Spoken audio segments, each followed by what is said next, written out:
It's fucking heavy, and it's real, and it's our story. You, well, it's been 14 years since the previous album.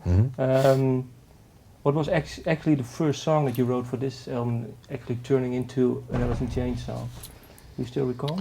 God, I couldn't even really tell you what the first thing was. It was more just, it was just about a year. You know, we toured for about a year or two, and that was the intent. There wasn't any intent to do a record. Once we had kind of done a few gigs and we kind of had felt that it was maybe okay to play our stuff again, and maybe it was a good thing. Maybe it was a good thing for us to spend time together and to kind of enjoy what we created with our friend Layne, who's no longer here, and maybe to share that with everybody one more time, because obviously the story ended fucking badly, and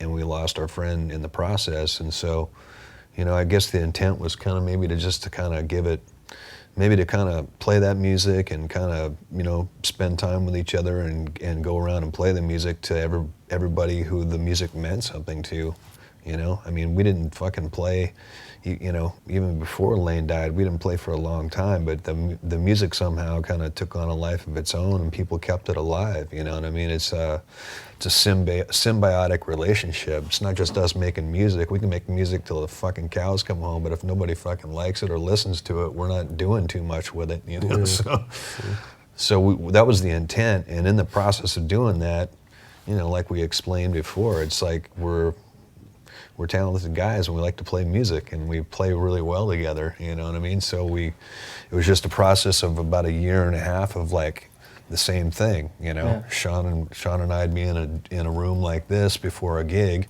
and playing riffs, and when we both would kind of maybe look up or like, hey, that's cool, fucking somebody would record it.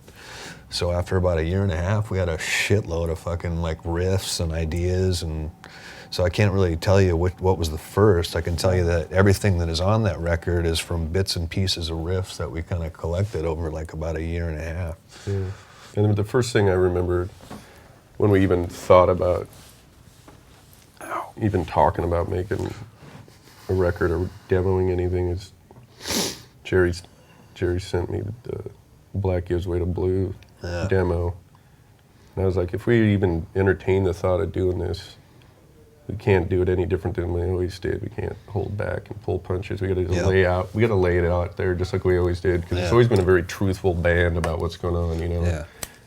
Even though it's, could be, everything's left for interpretation for people to take it the way they want. It's not like spelled out like, then I met her and her name was Sandy, and then, it's not like that. But to us, we know what it is. It's no secret to us, but it's I remember when we like started to, when we actually said, okay, well, let's fucking put some of this shit together and start demoing it. And I remember really clearly Sean telling me that, and that's something I knew and I felt too, but it was really good that he put it out there, and just kind of said, hey, dude, never fucking pulled any punches now, so don't fucking start, and there's a lot of story to tell, and it's fucking heavy, and it's real, and it's our story.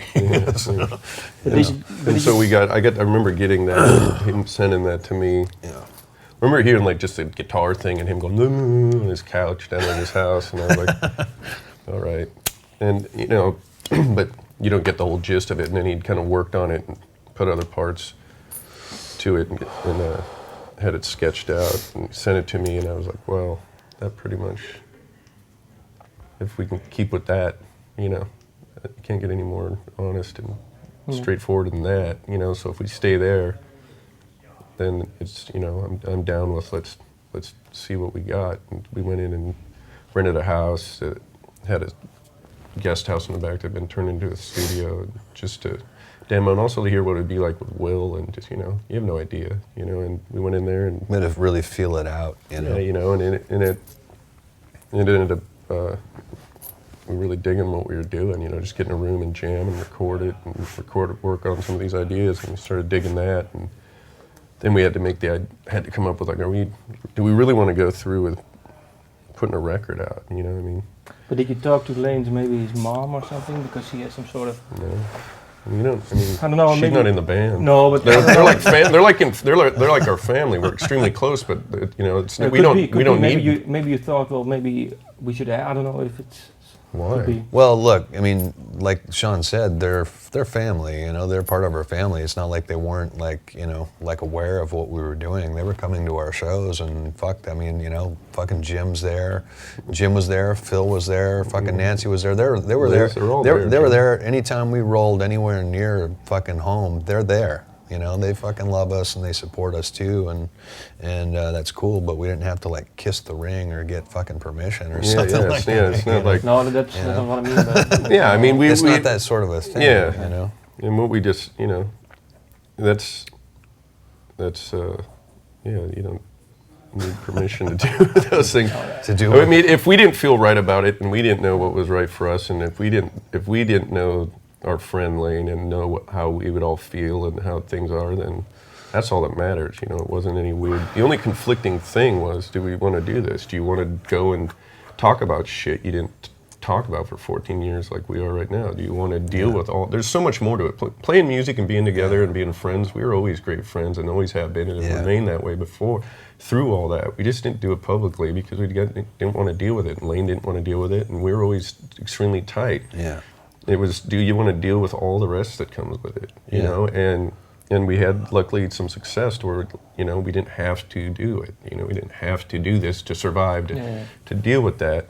And that's what was the hardest part, is do you want to really go and deal with all the other bullshit and the scrutiny of. It's a lot to take on, man. Yeah, you know, it is. It's a lot to take on.